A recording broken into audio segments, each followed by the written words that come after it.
Good afternoon, everyone. My name is Don Parkinson, and I'm a Senior Consultation Specialist with Atkins Realis. Today, we are continuing our series of live stream topics on the Northern Road Link project as it moves through the provincial environmental assessment and federal impact assessment processes. The topics we are covering parallel our project activities, so we hope these will help our viewers and listeners better understand the project and provide input along the way. With me today is my usual co-host, Jennifer Ashwazage Pereira, my colleague and an Indigenous engagement and traditional knowledge specialist at Atkins Realis. Jennifer is a member of Henvey Inlet First Nation located on the French River south of Sudbury and works with me on our projects across Canada. Greetings and salutations, Jen. Good day, good day. We have a good topic today, always one that's of interest to community members, and that's wildlife and wildlife habitat. We're going to go through the study plan that we're going to be undertaking and executing as part of the environmental and impact assessments. So, with that, let's do a quick review of what we're going to talk about today, what we're going to cover. And we're going to start off with a project background where we're going to describe the project, get everybody up to speed on the project, because we always are welcoming new listeners. And then we're going to move on, talk about the valued component associated with wildlife and wildlife habitat. And then we're going to talk about indicators, which are associated with the valued components, and they are ways of measuring impacts. Then we're going to talk about baseline data collection methods, data analysis, identification and characterization of residual effects, the leftover effects from a project that are not able to be mitigated, and then cumulative effects assessment, looking at the bigger picture in terms of effects from a more regional or holistic view.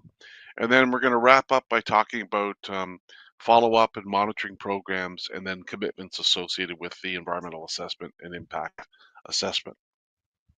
So, Jen, do you feel like doing the introductory slide? Sure. Of course. So the Northern Road Link is a proposed all-season road in Treaty 9 area, which is in Northern Ontario. And so that road is proposed to connect the Ring of Fire mineral deposits to the all-season highway network through the proposed or connected to the proposed Martin Falls Community Access Road. And then we'll also provide an opportunity for Webequie First Nation to connect to the all-season road network as well. And then it is subject to the Provincial Environmental Assessment Act as well as the Federal Impact Assessment Act. So we have a whole lot of studies that we're doing, and I would say they're all very robust. And so the proponents of this project, which I always find exciting to say, are two First Nations, and that's Martin Falls and Webequie First Nations. And so they're fly-in First Nations that are about 500 kilometers north of Thunder Bay. So as the crow flies, they would say. And so, as I said, those communities are fly-in, so they're not currently accessible by all-season roads, but they are accessible in the winter through the winter road. But the season for that, as we understand, is getting shorter and shorter. And there's been a bunch of studies done for the road, but about 4 years ago in 2020, Ontario, Martin Falls, and Webequie First Nations agreed to work together and conduct these provincial environmental assessments and the impact assessment as well. And this is all funded by the province of Ontario. Thank you, Jen. And now I'm going to talk a little bit about um, all three of the all-season road projects that are currently in environmental assessments and impact assessments, just so people understand where the Northern Road Link fits in the context of all three. So to the north, and you can see the map on your screen, is the Webequie Supply Road, a planned 107-kilometer road, all-season road, extending from Webequie Airport southeast to the McFalds Lake area, east of the Mukatai River, where it would then connect with the northern end of the Northern Road Link Road, and then that would extend south to link up with the Martin Falls Community Access Road, which would then extend further south and connect with upgraded resource roads, which ultimately would connect with the provincial highway network in the Nakina area. And the Northern Road Link is planned to enable economic activity by helping with the transportation of goods, services, and resources. And as with all-season road projects, it's not just the road that makes up the project. There's other infrastructure parts to it or components to it.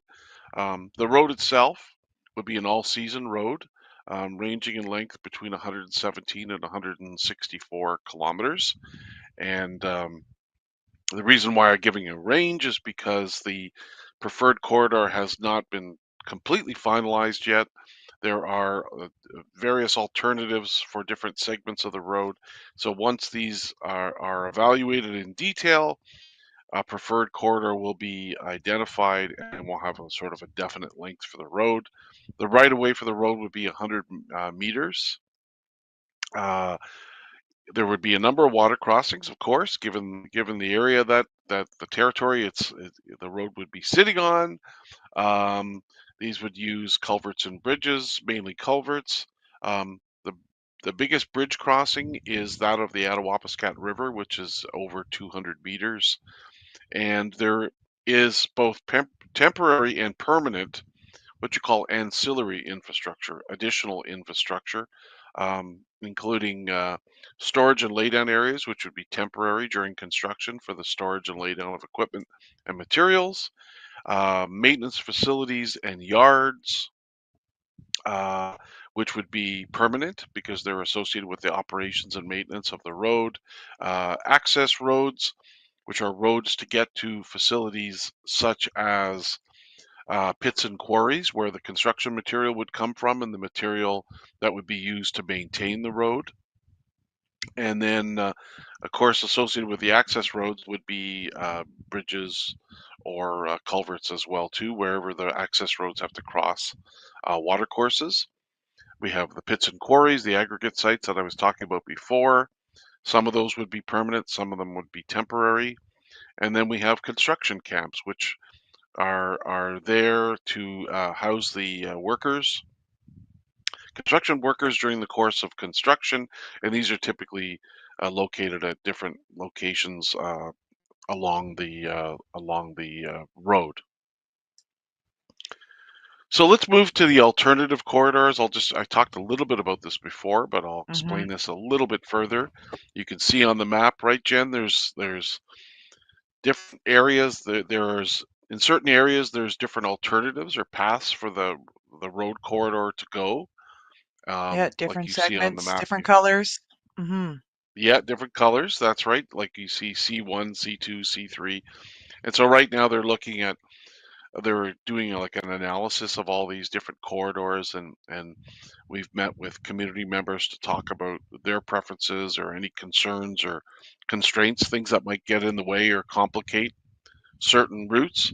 And the reason we work with corridors, and a corridor is basically a 2 kilometer width of land and water. The reason we work with that is it gives us room to maneuver the route, the road route, The so wiggle that room. if we learn wiggle room, that's right, gives us wiggle room because if certain things pop up that we didn't know about before, like a certain constraint or something that might not be a good thing for the road to go through, like a sacred site, for example, we have the room to make adjustments in the route Hmm. as well. So that's what the preferred corridor is for. So we're going through that process right now.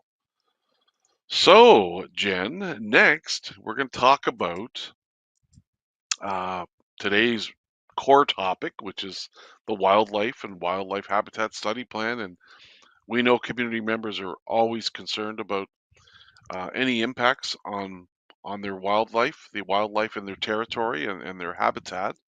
So this is always a topic of great interest. Uh, to So put it in wildlife and wildlife homes. homes, yeah, where the Yeah. wildlife lives. That's right, and the areas that they use. Sometimes they use Hmm. different areas at different times for different reasons, right? Um, so the valued component, which in all that's EA talk or IA talk, but the valued component is again what we're studying when it comes to this, and the valued component in this particular case is wildlife and wildlife habitat. So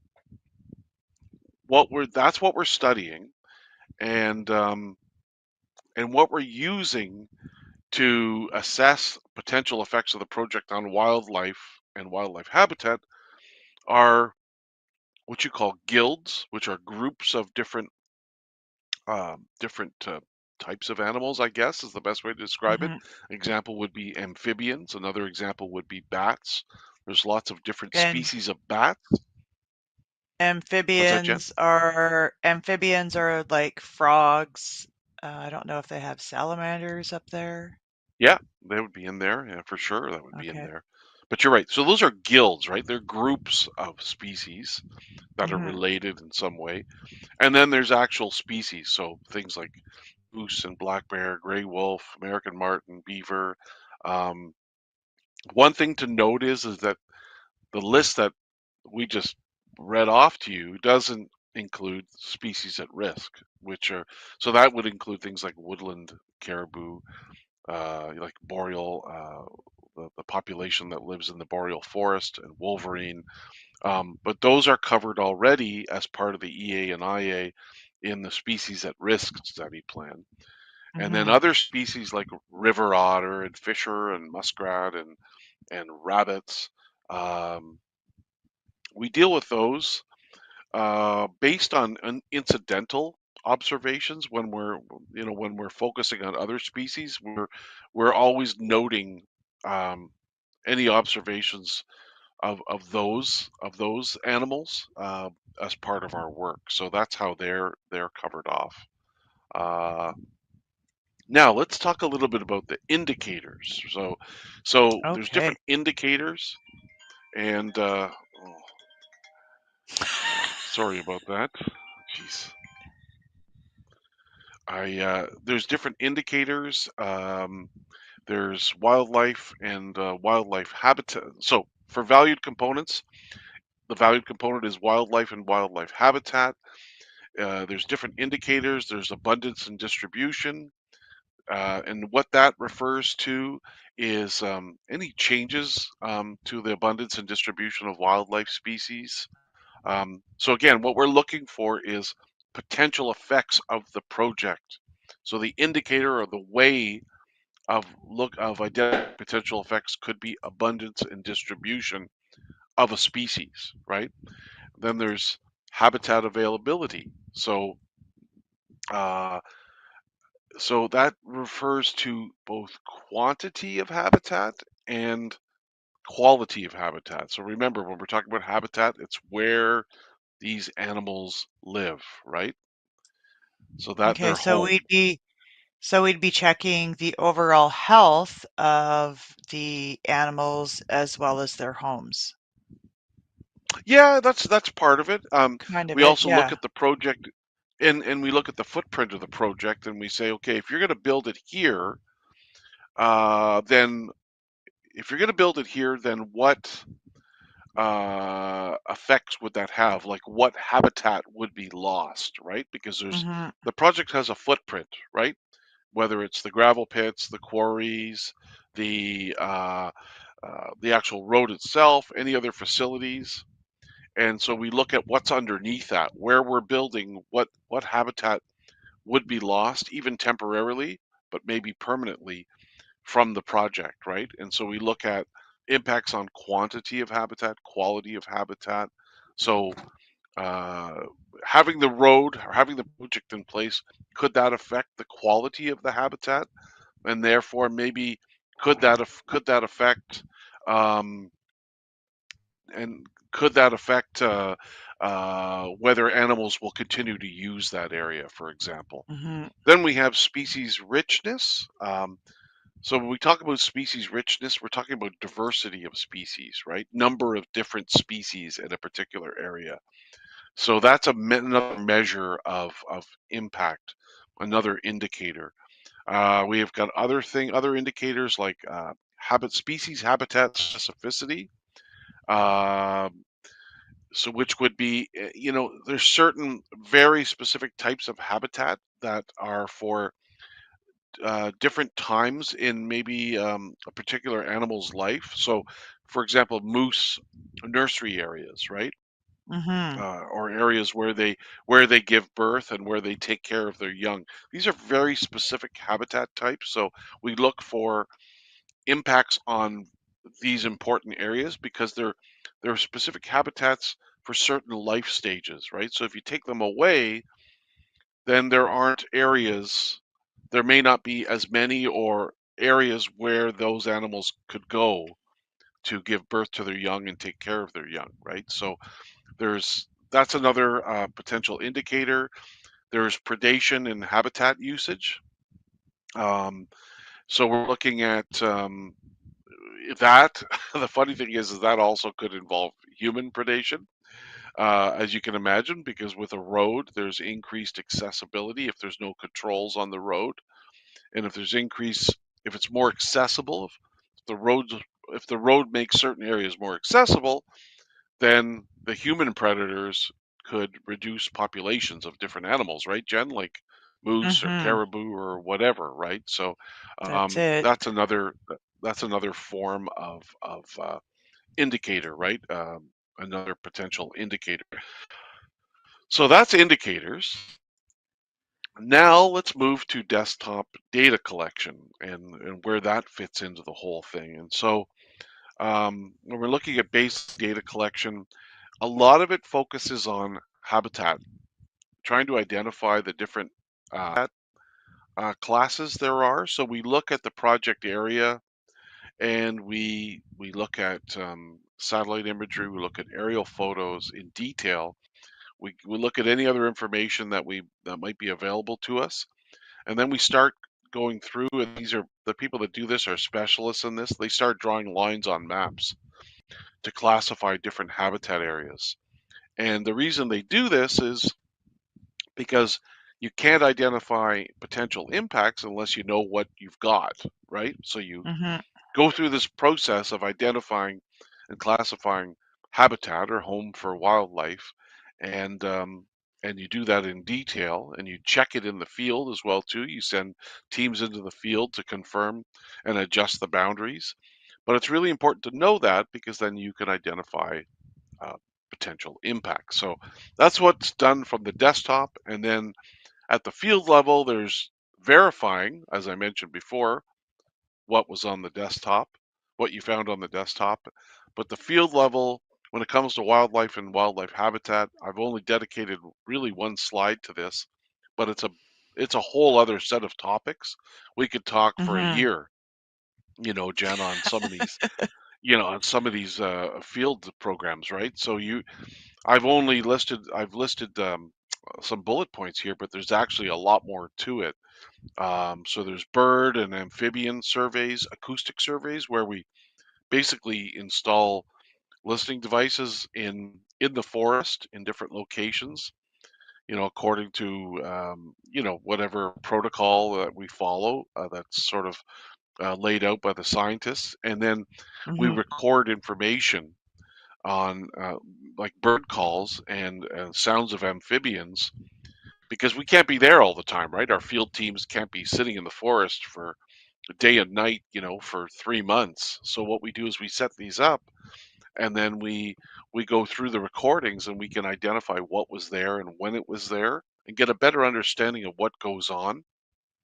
Um, in terms of amphibians and birds. And then bats. Bats are really important. Um, there's so we do a lot of acoustic surveys for bats, where we're trying to identify whether they're present or not, or what species are present. We look at Mhm. the habitat, potential habitat that the areas might serve for bats. We do winter aerial transect surveys, which is where we fly a fixed wing aircraft like an airplane, and we do transects, which are lines that are like at right angles, at 90-degree angles to the route. And these are very long tracks that we follow. And then when we do this, we look for a lot of it's to look for caribou, right? As part of the caribou surveys, we'll do these in February typically. But we'll also look for tracks from the sky. We'll also look for any other animals like wolverines that we might spot running across a lake, or wolves, and we record all that, everything that we see, any other animals like marten or whatever that happen to be seen. We also set up those cameras, those wildlife cameras, the game cameras. Yeah, those Um, guys have to have pretty keen eyes when they're up in the air looking. they do, yeah. It's a good point, Jen. And it's not easy work, right? Because you've got to be focused, and then one person is Mhm. recording all the information, right? So you've got one biologist, saying what they see, and then the other one's clicking to get coordinate locations, to record any other information. So these are pretty intense surveys, and they do them for typically like a week or so, depending on how big the surveys are. But there's other things like aquatic eDNA surveys, where, for example, a sample from a water course, like a river or stream, is taken, and then they send that off to there's some filtering that goes on with the sample, and then it gets sent off to the lab, and then they analyze the DNA, which is the genetic material that's in whatever's in the stream or river in that sample, and then they identify what's there. So you'll see, when they do those, you'll learn about, like, oh, there might be different kinds of bugs that are in the water, or Benthic uh, invertebrates. you benthic invertebrates. That's right. Or I'm glad you remembered that term. Or very small young fish as well too. So it's a really Mhm. effective way of sort of getting a snapshot of what's in a particular location, to give you a sense for potential impacts. And then incidental wildlife observations, uh, where if we happen to see a wolverine or a wolf or whatever, we record information on that, anything that we can. And So and there's, what's that, Jen? and likely tracks when you're in the field. Yes, yes, absolutely. If they see tracks from the sky, sometimes the plane will, or if it's a helicopter, at least quite often it's a helicopter, it'll drop down, and then they'll follow the tracks, and sometimes identify dens for things like wolverines or bears or whatever. So tracks are really important, and they're an indicator, obviously, of use of a certain area by a certain species. So in terms of the desktop data and the field data, the desktop analysis is used to sort of help plan and inform the field studies by helping figure out where to maybe do surveys.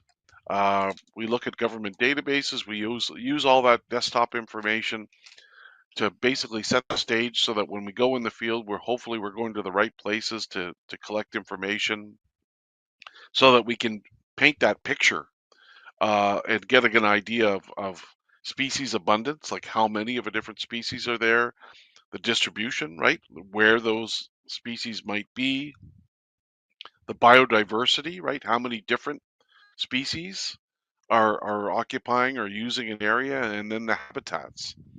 So there's a lot to this study plan. There's a lot of effort involved in this. It's a Mm-hmm. lot of work over a number of years. And then the idea in the end is to take all this information and do what you call modeling, right? Where you try to, it's like with the weather, right? The weather, when they give the weather on the news, on television or radio, what they do is they take information from modeling, right? So they look at these different models and they try to predict what's going to happen in the next few days or week or whatever. And so it's the same thing with this kind of work.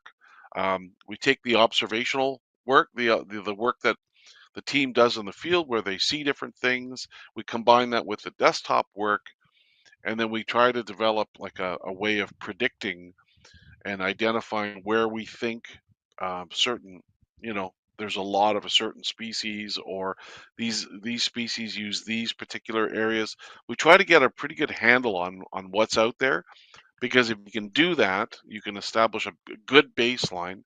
Then you can identify potential impacts, because you know the project, you know what the project involves. But if you know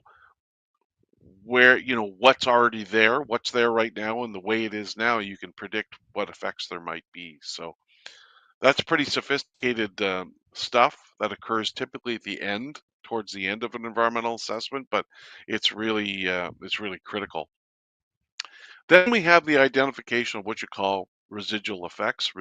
And residual effects are, uh, what they are is the leftover effects after mitigation. So when we talk about Mm-hmm. mitigation, that's, mitigation is a way of to eliminate or limit effects, right, Jen? Like Yep. it's a big word, but that's really what it is how do you control impacts of different parts, of a project. So we if you can only control so much, so there's usually always a little bit of leftover impacts, and they're called residual effects.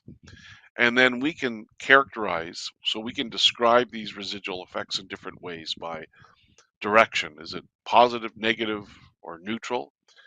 Magnitude. How big of an effect is it? Geographic extent. Over what area does it cover? Duration. For how long would this effect occur? Would it be forever, or just for a short time and then it fades away? Frequency. How often could this effect occur? Is it reversible? Could it go back to the way it was, or is that possible? How likely is it to happen? Likelihood. What's the chance of it happening? And then confidence. How certain are you that it would happen? Are you very confident or not very confident that something would happen? So we get into this Mm-hmm. sort of description of these effects, right? It's all about trying to identify what's the potential risk, really, right? What are the potential effects of the project? So then we go to cumulative effects, which is where we step back from the project and we say that the project doesn't exist, in a vacuum, like on its own.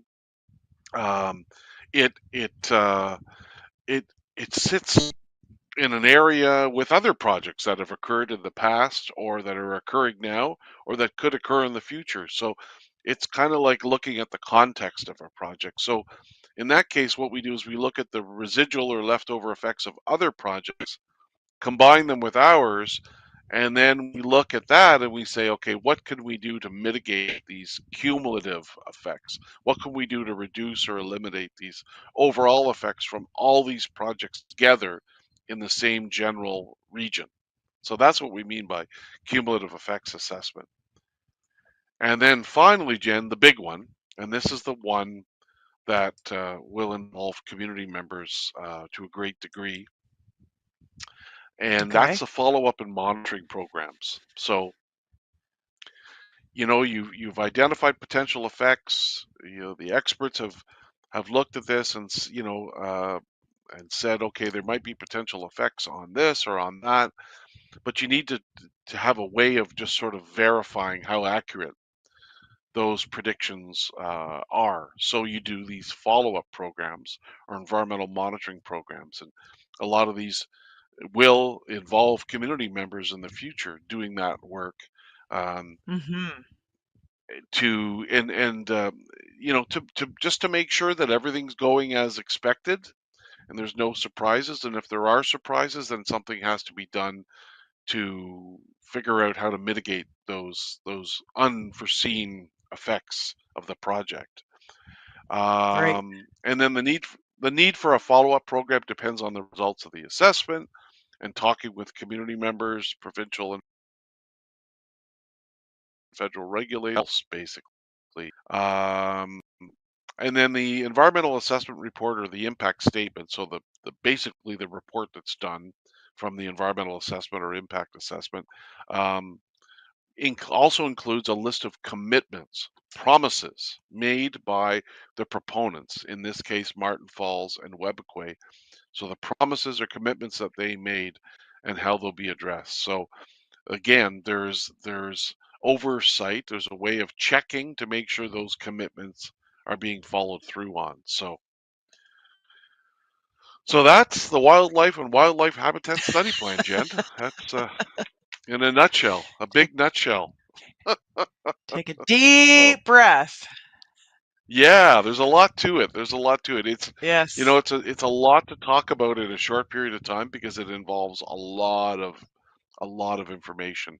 But that's what it is. And with that, that wraps up today's discussion of the climate adaptation and resilience, or sorry, of the wildlife and wildlife habitat study plan.